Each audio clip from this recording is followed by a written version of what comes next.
शतकानुशतकांचा मानवजातीचा प्रवास बघत आजही मी इथे ध्यानस्थ बसलोय, शेजारच्या धीरगंभीर समुद्राप्रमाणे. निसर्गाची लयलूट अनुभवतोय, मावळतीचे उधळलेले रंग पाहतोय, नदीचे सागराशी होणाऱ्या मिलनाचा मीच साक्षीदार. मी विजयदुर्ग. भरती ओहोटीचे नियम सोडले तर आज माझा आसमंत निश्चल आहे. पण असे नेहमीच नव्हते. इतिहासाच्या पाऊलखुणा माझ्या कणाकणावर उमटलेल्या आहेत. अंगावर तोफांचे गोळे झेलत मी आज नावारूपाला आलोय. आज मी तुम्हाला माझी कहाणी सांगणार आहे. सुमारे 800 वर्षापूर्वी कोकणात आलेल्या शिलाहार राजा भोज याने 84 बंदरांपैकी माझ्या जागेची निवड केली आणि किल्ला बांधायला सुरुवात केली. तेव्हा जमिनीपासून जवळ असणारे हे एक बेटच होते. मला जंजिरे घेरिया हे नाव त्यामुळेच मिळालेले. आज जो तुम्ही माझा बालेकिल्ला पाहत आहात तो मूळ भोज राजाने बांधलेला. पुढे मी अनेक सत्तांना राज्य करताना पाहिले. कधी काळी यादवांचा गरुडध्वज याच बुरुजावर झळकला. माझ्या रूपाला खरा रंग चढला तो मात्र मराठेशाहीत. एका सुवर्ण सकाळी छत्रपती शिवराय इथे आले आणि घोड्यावर असणारे खोगीर आता समुद्रावरील पालाण झाले. शक्तीची भक्ती करणाऱ्या मावळ्यांनी हे सुबक मारुतीचे देऊळ बांधले. प्रताप मारुतीच्या दर्शनाने त्यांच्याप्रमाणे मलाही स्फुरण चढले. माझ्या मुख्य किल्ल्याभोवती आता शिवाजी राजांच्या मनातला किल्ला आकार घेऊ लागला. शत्रू सैन्याला गडाच्या घेऱ्यात प्रवेशच मिळू नये म्हणून त्यांनी आधी मला तिहेरी तटबंदीचे कवच चढवले. त्या 3 पदरी तटाला 27 बुरुजांचा रत्नहार जणू मला शोभून दिसू लागला. माझ्या या गडावर प्रवेश करणारे हे दरवाजेही शत्रूच्या नजरेपासून पूर्ण लपवले गेले आहेत. समुद्रावरून आणि जमिनीवरूनही जर शत्रू आला तरी त्याला माझ्या महाद्वाराचा अंदाज येतच नाही. जिभीचा दरवाजा आणि यशवंत महादरवाजा असे हे 2 प्रमुख दरवाजे वळसा घेऊन बांधण्यात आले आहेत. आज तुम्ही याला गोमुखी रचना म्हणता. या वाटेवरून चालताना तुम्हाला माझे भक्कम तट दिसतील. उंच उंच उभ्या भिंती दिसतील. ह्या भिंतीवर असलेले हे पांढरे डाग कसले हा प्रश्न तुमच्या मनात आला असेलही. सांगतो, मी अनेक युद्धांचा साक्षीदार आहे. माझ्यावर अनेकदा तोफांच्या गोळ्यांचा वर्षाव झाला. समुद्रातील जहाजांवरून तोफांचे गोळे जिथे मी झेलले त्याचे हे निशाण. लोक याला विद्रूपही म्हणतील, पण मला याचा अभिमान आहे, कारण मी लढलो, शत्रूला नमवले, पण झुकलो नाही. आज 350 वर्षानंतरही उभे असणारे हे माझे यशवंत महाद्वार. गडाचा दरवाजा आज काळापुढे झिजलाय, पण तो आजही त्याच्या वैभवाची साक्ष देतो. शत्रूला अथवा हत्तींना दरवाजावर थेट हल्ला करता येऊ नये म्हणून दरवाजावर असे किलक म्हणजेच खिळे बसवले गेलेत. याच दरवाजावर जुना नगारखानाही होता. कान्होजी आंग्रेंनी जेव्हा इंग्रजांना धडकी भरवून पहिल्यांदा या दरवाजातून प्रवेश केला तेव्हा त्यांच्या विजयाची झडलेली नौबत आजही अंगावर रोमांच उभे करते. माझ्या या महादरवाजाची रचनात्मक मांडणी तर तुम्ही पाहिलीतच, पण याला मजबूत राखण्याकरता समोर हा बलाढ्य बुरुज बांधलेला आहे.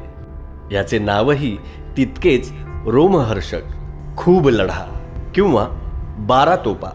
इथून दरवाजावर मारा करायला येणाऱ्या गलबतांवर तोफांचा मारा होत असे.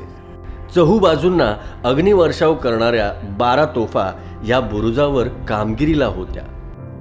गडात प्रवेश करताच तुम्हाला काही तोफा, अनेक तोफगोळे दिसतील. ह्या माझ्या पराक्रमी इतिहासाच्या उरलेल्या खुणा आहेत.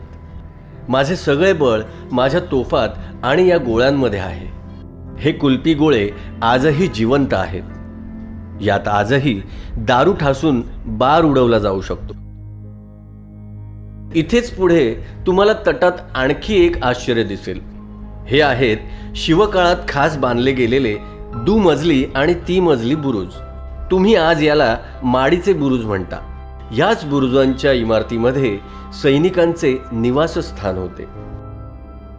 चला, तुम्हाला आता माझे संरक्षण करणाऱ्या तटांची सैर करवतो. अथांग समुद्राच्या सागरलाटा माझ्या अंगाखांद्यावर सदैव आदळत असतात. तरीही माझे बुरुज आज भक्कमपणे उभे आहेत.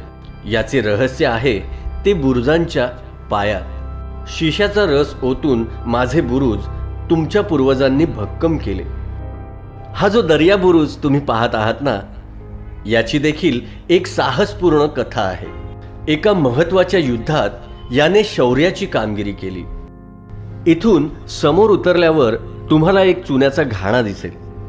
दगडावर दगड रचताना चुनखडीचे लेअर दिले जात असत. तो चुना मळण्याचा हा घाणा.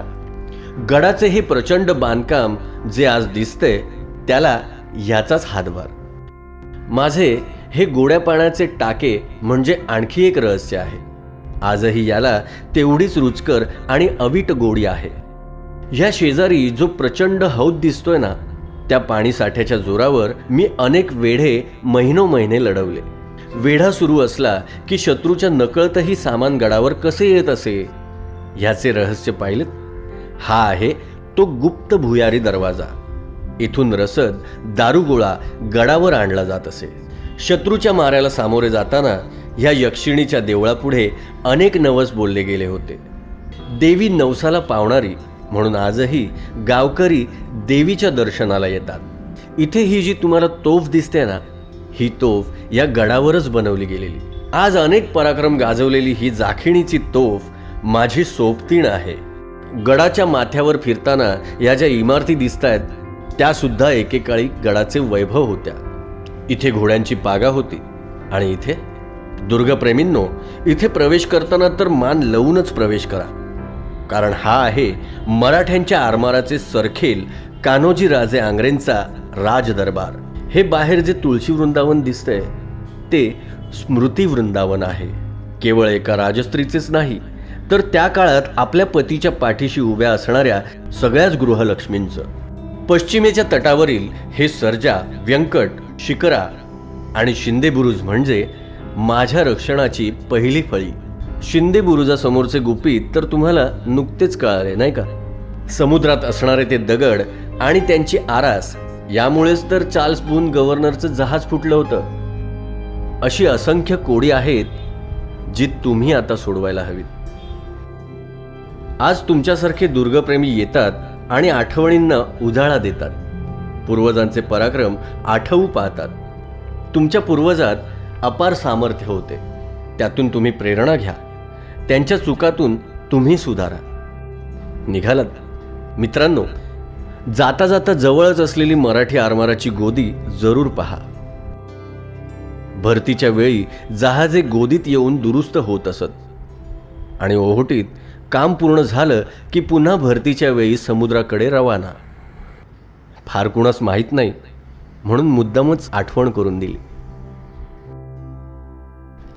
कान्होजींचे चिरंजीव संभाजीराजे यांची समाधीही जवळच्या रामेश्वर मंदिरात आहे.